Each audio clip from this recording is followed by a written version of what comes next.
another researcher wrote to me just yesterday, said, if people only read the Constitution, they would be horrified and shocked if they knew it was, what it was. But she says, everybody says they read the Constitution, but they don't sit down and read it and take a whole day to digest what the words mean. It's technical. Of course. I mean, doesn't it make you, like, with your insurance policy, not want you to read it? Yeah, exactly. Same thing as an insurance policy. Right, and the only reason it comes into severe importance is if you get into an accident, Yeah. Other than that, it's like, oh, please spare me this stuff. Right. Well, that's like Chuck Baldwin, who's a preacher on the internet. Yeah. All right, he wrote an article, and he was speaking for the National Committee on the Constitutional Party on October 25th. And his opening was, Christians should support the constitutional government. Right. Well, I wrote back to him. Yes, you did. Oh, yeah. You got that, right? You want Christians to support the corporate bylaws of a private corporation? That's right. That's right. Why you want Christians to support the corporate bylaws of the private corporation, a.k.a. U.S. Constitution, is beyond belief. That document was deceived and deceived the American and so-called Christian who is supposed to have no other gods before them. The U.S. is a God, and that God has its corporate bylaws, Constitution, to go by. I see you, too, are deceived, just as the Lord admonishes all of us that there will be false gods. A republic is a corporation, whether you know it or not. When you go back to the etymology of the word, Rome was a republic. Rome adopted the law of Hammurabi in becoming a republic.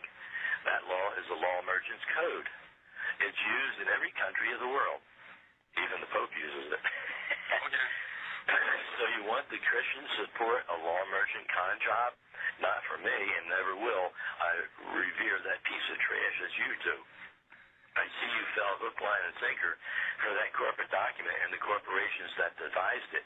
One day too late, you will wake up. Do you really want their law or his law? You can't be a fence sitter as you are. He never responded to No, he's not. He's another one like some of those cats on news with views, whatever. And they're I think they're not, those like those that right there, and some of the shows on the networks, they continue to perpetrate this basic lie that Christians should get involved in things governmental, and that there really is a justification to try to help out Jehovah by killing people. Right. But, two things. One, what stuck in my ear is when you said that Hamilton cajoled Washington. I don't think he went kicking and dragging into the night for the bank. Oh, no, of course not. No. And here's where I'm going with that. All the people on this side of the street, all the ones who get it, know that history, texts, and books that want to perpetuate a certain urban legend, it's all been spun. We know our textbooks have been spun. These people will tell you that. Well, inside that also has always been, even in the secular world, in the world of grammar school and middle school and high school, history textbooks, that this country, it's like behind the backhand, but it's like this country was God-breathed, ordained, yes, only in the sense of God allowed it.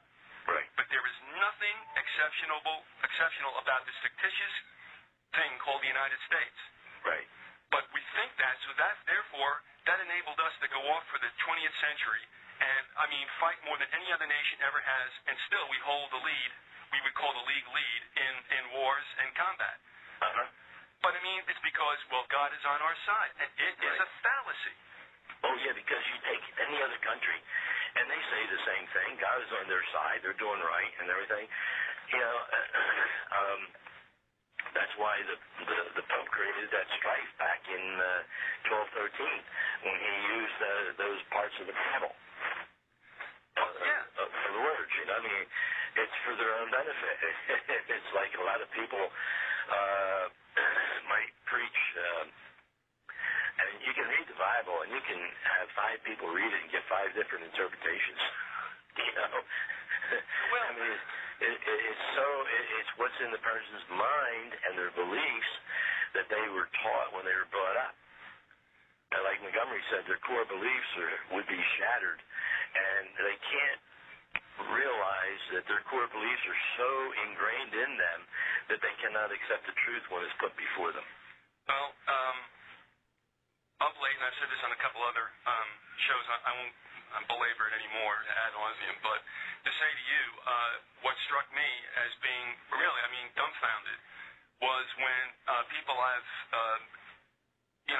exchanged correspondences with and such over the years, and even some of the show hosts, who have spoken a certain way. All of a sudden, this Ron Paul thing comes up, and everything that they have been believing in, understanding correctly about the Rusev government and what it really is, and it's of Satan because obviously he was given the kingdoms. What does that mean to you folks? And when Christ says, this is not my world, are you making anything of this, folks? Okay. Ron Paul comes out, and I cannot believe the number of people who went from, yeah, this is it, this is our chance, to, well, maybe he is, and it's like, no, it's not maybe, it's not he is. It's like, forget it. Right.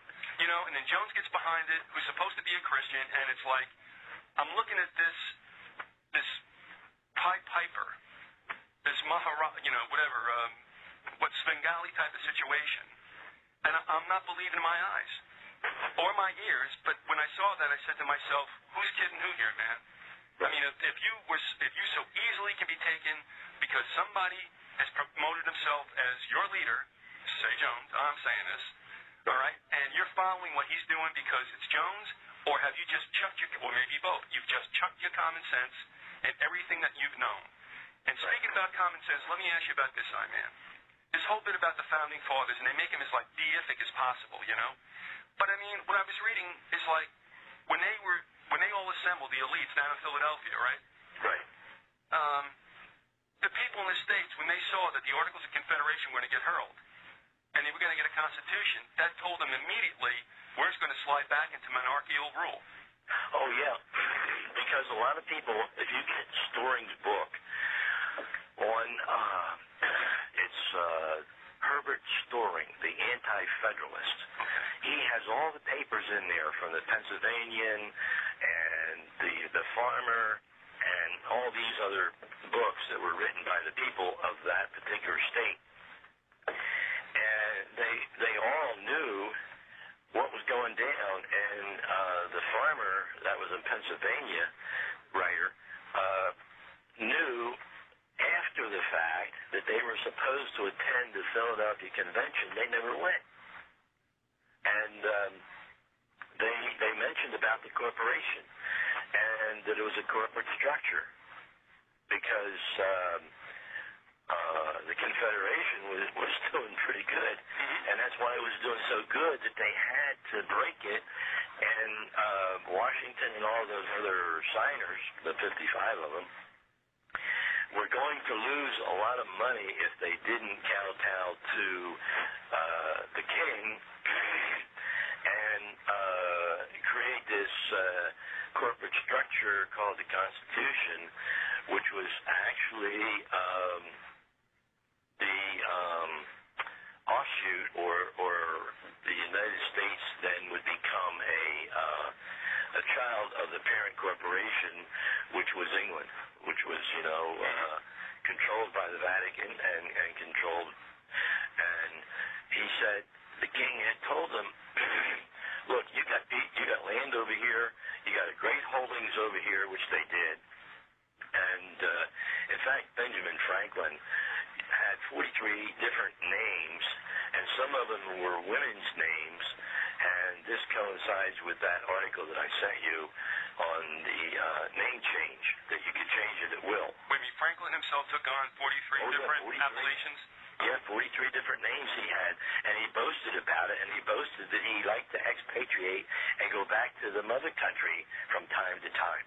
It's in his own words and his own writing. Oh, he was another yeah, I know. Yeah. And so that corporation, like if you read the Virginia debates in 1788 of Patrick Henry, he knew exactly what was going down. Right, and I asked you a long time ago, why in the world did he cave? And what did you tell me? Because he at heart is a lawyer. Yeah. Yep. Mm-hmm. Yep, he was a lawyer. He was from the Middle Temple, because everything west of Europe was, all the lawyers came from the Middle Temple. temple. The inner temples came and stayed within Europe and parts of India and like that. Which is obviously the empire.